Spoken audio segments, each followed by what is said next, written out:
días.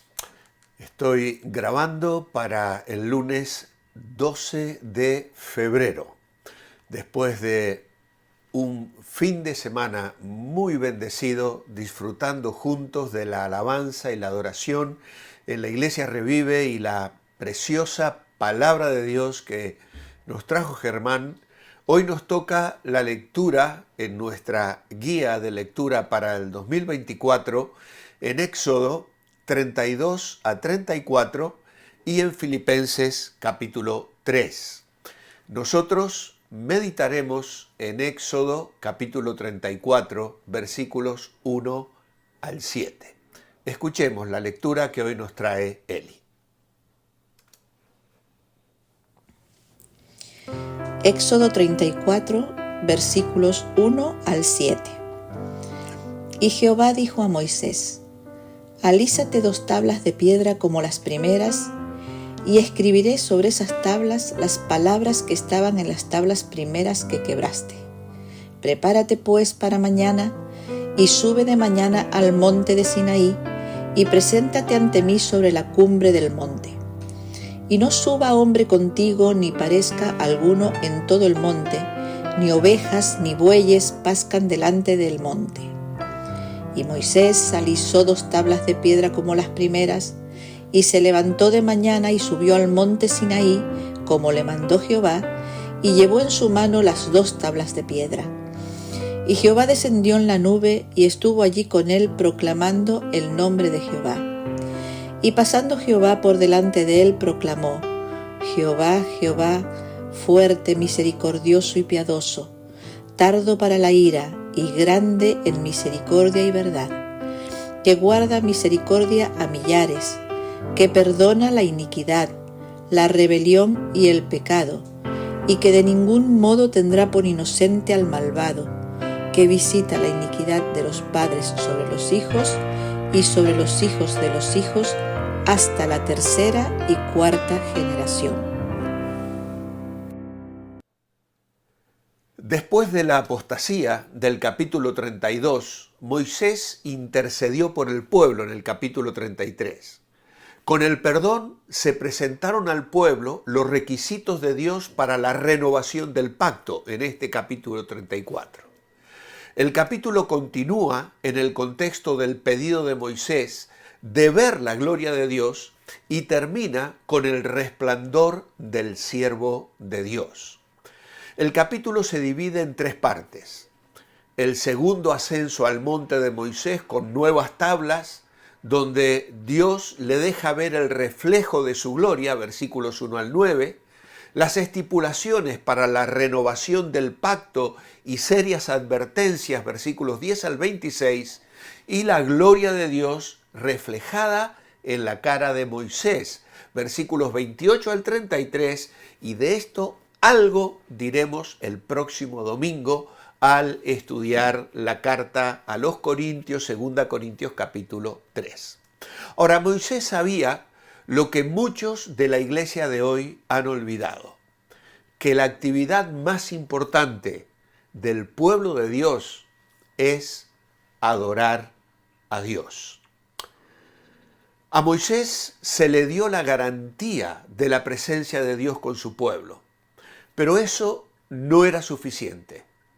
Quería una nueva visión de la gloria de Dios, la bondad de Dios, que describe el verso 19, significa su carácter y atributos.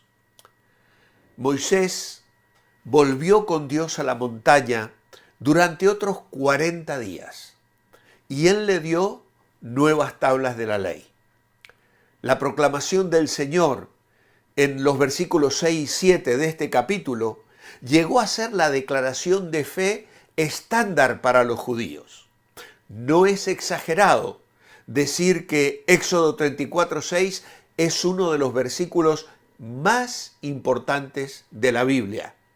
Se repite numerosas veces en las Escrituras. En el Salmo 86:15, el Salmo 103:8, Salmo 145:8, Joel 2:13, y lo menciona Jonás en el capítulo 4 y el versículo 2 enfadado con la misericordia de Dios extendida hacia los ninivitas. Cuando alguien quería saber cómo era Dios, podía citar este versículo. Después de pronunciar su nombre sagrado, Jehová o Yahvé, que Dios reveló a Moisés en la zarza ardiente, lo que denota su autosuficiencia y autoexistencia, explicó con más detalle el significado de ese nombre, destacando varios atributos de sí mismo. Esto podría ser un sermón en sí mismo, por supuesto, todo un mensaje, y vamos a considerarlo muy brevemente en esta mañana de devocional. Jehová es clemente, dice el verso 6. La raíz de la palabra significa mirar con favor, ser bondadoso, tener misericordia o compadecer. El verbo refleja la bondad o la misericordia de un superior como un rey por una persona necesitada. Pero añade, Jehová es lento para la ira. El Señor es paciente para con los seres humanos. Es una maravilla la paciencia que demuestra Dios hacia el pecador. Le deja seguir en la rebeldía. Y aún su juicio tiene un carácter redentor.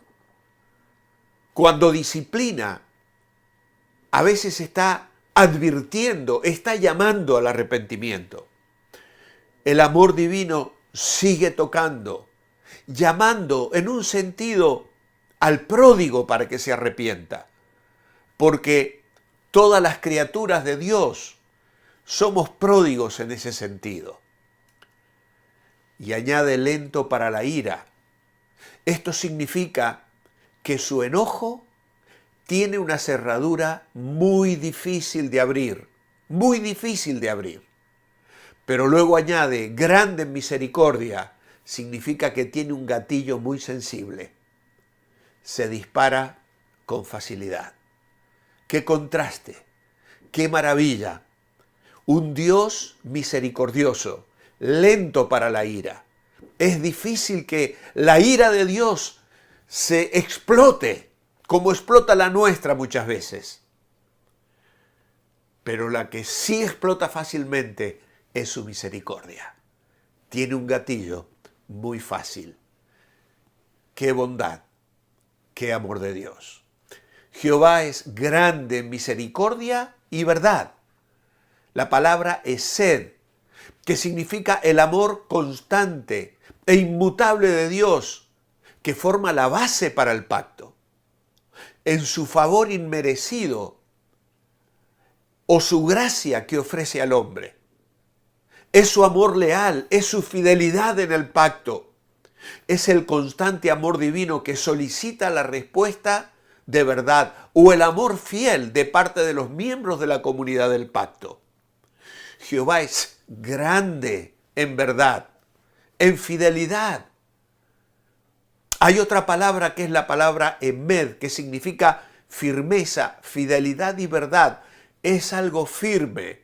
Dios es fiel. Es verdadero, se puede creer en Él. Es seguro y digno de confianza. Entonces su verdad es fiel porque es la expresión de su naturaleza. Jehová es grande en misericordia y verdad. Jehová perdona la iniquidad, la rebelión y el pecado, dice el verso 7. El verbo perdonar significa levantar, llevar o tomar. El Señor toma la culpa y la lleva fuera de uno mismo. Deja el pecado, quita la alienación o el alejamiento producido por el pecado. La declaración anterior en Éxodo 25 afirma que Dios envía juicio hasta la tercera y cuarta generación a los que me aborrecen. Los hijos y nietos no son condenados por los pecados de sus antepasados. Podemos leer Ezequiel 18, 1 al 4, donde dice que cada uno llevará su propia carga, pero pueden sufrir debido a las consecuencias de esos pecados. No están limitadas a un miembro de la familia. Cuídate de no tratar el pecado de manera indiferente. Arrepiéntete y apártate de él. Puede que ahora sientas un poco de dolor, pero más tarde el pecado puede cobrárselo en una de las áreas más sensibles de tu vida. Tus hijos y tus nietos. ¿Y cuántas veces vemos esto desde nuestra tarea pastoral? Y cuánto dolor, cuánto llanto, cuánto sufrimiento en hijos e hijas, nietos y nietas, que sobrellevan las consecuencias de la necedad, el pecado y la falta de temor de Dios de los que le han precedido. Una vez más, Moisés se inclinó y adoró al estar en comunión con el Señor. El Señor le había dicho que solo podría ver su espalda. La palabra espaldas, que aparece en el verso 23 del capítulo 33, lleva la idea de lo que permanece, o sea, el resplandor de la gloria de Dios, lo que queda de sobra después de que Dios ha pasado. Puesto que Dios es espíritu, no tiene un cuerpo como los seres humanos. Estas son solo representaciones humanas de las divinas verdades acerca de Dios. Más tarde, Isaías diría en el capítulo 38, verso 17, «He aquí, amargura grande me sobrevino en la paz. Mas a ti agradó librar mi vida del hoyo de corrupción, porque echaste tras tus espaldas todos mis pecados». Luego en Isaías 53, 6, dice, «Él cargó el pecado de todos nosotros». Yo veo en Cristo esa espalda que Moisés pudo contemplar. No sé si Moisés habrá podido discernir todo lo que nosotros podemos hoy discernir, incluso a través de las leyes levíticas y la construcción del tabernáculo. Pero todo apunta a Cristo, a esas espaldas de Dios sobre las que tu pecado y el mío fueron colocados. En Éxodo 34, 29 en adelante, Moisés refleja la gloria de Dios. Después de este intercambio con Dios en la montaña, Moisés bajó, y cuando bajó trajo consigo la ley, pero también trajo un resplandor, irradiaba la gloria de Dios. ¿Por qué? Porque había estado hablando con Dios. Moisés primero convocó a Aarón y a los líderes para revisar el pacto, luego convocó a todos los israelitas. Cuando terminó tuvo que ponerse un velo sobre el rostro. Había estado con Dios y no quería que vieran cómo la gloria se desvanecería. Y esto lo explica Pablo en 2 Corintios 3:13. Cada vez que se encontraba con Dios, David más tarde diría, los que buscan su ayuda estarán radiantes de alegría, ninguna sombra de vergüenza les oscurecerá el rostro. Señor, resplandece hoy sobre nosotros. Oh, que nuestro rostro refleje la alegría de ese encuentro personal que cada día podemos tener con el Dios de la gloria. Oh, que tu Espíritu nos llene hoy, que tus frutos, Señor, el fruto del Espíritu, se manifieste en nuestro andar y que hoy podamos así vivir para tu gloria. En tu nombre, amén. Manteneos bendecibles y Dios mediante mañana, martes, nos reencontramos para seguir recorriendo la Escritura en este 2024.